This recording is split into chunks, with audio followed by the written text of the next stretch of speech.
March 18 ജെറുസലേമിലെ വിശുദ്ധ Cyril. Constantine ചക്രവർത്തി ക്രിസ്തുവർഷം 313 റോമാ സാമ്രാജ്യത്തിൽ ക്രിസ്തുമതം നിയമവിധേയമായ ശേഷം സഭ നേരിട്ട ഏറ്റവും വലിയ പ്രശ്നമാണ് ആര്യൻ പാഷാണ്ഡത എന്നറിയപ്പെടുന്ന യേശുവിൻ്റെ ദൈവത്വത്തെ നിഷേധിക്കുന്ന തെറ്റായ പ്രബോധനം. ഈ കാലഘട്ടത്തിൽ ജനിച്ചു വളർന്ന സത്യവിശ്വാസത്തിനു വേണ്ടി ധീരമായി പോരാടിയ മെത്രാനാണ് ജെറുസലേമിലെ വിശുദ്ധ സിറിൾ.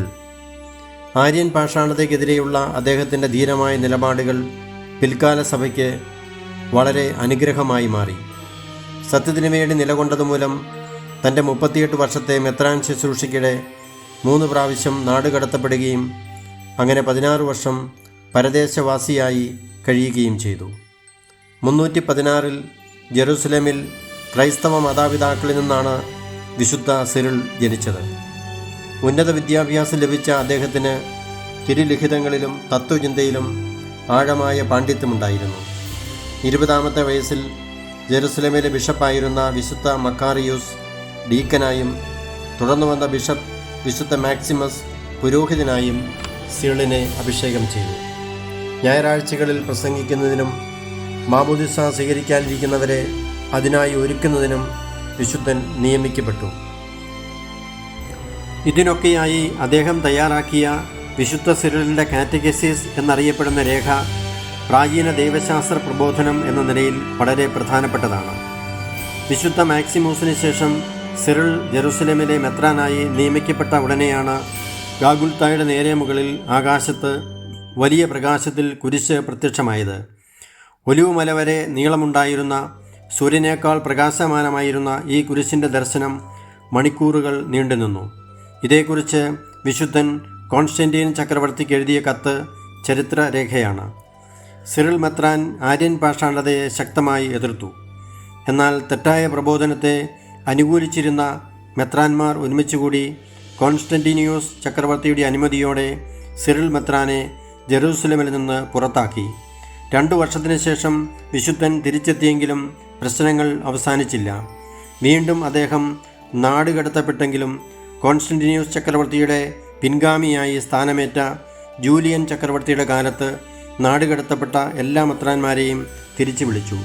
എന്നാൽ ക്രൈസ്തവ വിശ്വാസം ഉപേക്ഷിച്ച ചക്രവർത്തി യഹൂദരെ പ്രീതിപ്പെടാനും ക്രൈസ്തവരെ പരിഹസിക്കാനുമായി ജെറൂസലേം ദേവാലയം പുനരുദ്ധരിക്കാൻ ആരംഭിച്ചു. എന്നാൽ അവിടെ ശക്തമായ ഭൂകമ്പമുണ്ടായി. ആകാശത്തുനിന്ന് അഗ്നി വർഷിക്കപ്പെട്ടു. ചക്രവർത്തി ഭയപ്പെട്ട് ദേവാലയ നിർമ്മാണം ഉപേക്ഷിച്ചു. ദേവാലയ നിർമ്മാണം പരാജയപ്പെടുമെന്ന് വിശുദ്ധൻ പ്രവചിച്ചിരുന്നു. ജൂലിയൻ്റെ പിൻഗാമി വാലൻസിൻ്റെ കാലത്ത് സിറിൾ മെത്രാൻ 3ാമതും നാടുകടത്തപ്പെട്ടെങ്കിലും വീണ്ടും തിരിച്ചുവന്ന് 8 വർഷം കൂടി ജെറൂസലേം സഭയെ നയിച്ചു. ആ സമയത്ത് സഭ പാഷാണ്ഡതകളാലും ഭിന്നതകളാലും നിറഞ്ഞിരുന്നു. എന്നാൽ വിശുദ്ധൻ എല്ലാവരോടും ക്ഷമയോടെ ശാന്തതയോടും സൗമ്യതയോടും കൂടിയാണ് ഇടപെട്ടത്. ഇതുമൂലം സിറിൾ മെത്രാൻ ആര്യൻ പാഷാണ്ഡതയോട് അനുകൂലമാണ് എന്നൊരു തെറ്റായ ധാരണ ഉണ്ടാകാൻ കാരണമായി. ഇത് അന്വേഷിക്കാൻ നസിയാൻസെൻസിലെ മഹാനായ വിശുദ്ധ ഗ്രിഗറിയെ അയച്ചു. എന്നാൽ അദ്ദേഹത്തിന് സിറിൾ മെത്രാനിൽ ഒരു സംശയവും തോന്നിയില്ല.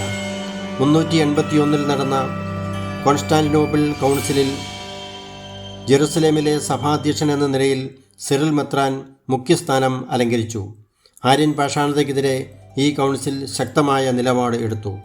വിശുദ്ധ സിറിളിൻ്റെ മെത്രാസനത്തെ കൗൺസിൽ അംഗീകരിച്ച് ഉറപ്പിച്ചു. 6 വർഷം കൂടി ജെറുസലേമിലെ സഭയെ നയിച്ചതിനു ശേഷം 386 തൻ്റെ 70ാം വയസ്സിൽ സിറിൾ മെത്രാൻ നിത്യസമ്മാനത്തിനായി വിളിക്കപ്പെട്ടു. വിശ്വാസ സത്യങ്ങൾക്ക് വേണ്ടി പോരാടിയ ഈ ധീരയോദ്ധാവിനെ 1882 ജൂലൈ 28 13ാം ലയോ മാർപ്പാപ്പ വേദപാരംഗനെന്ന് പ്രഖ്യാപിച്ചു.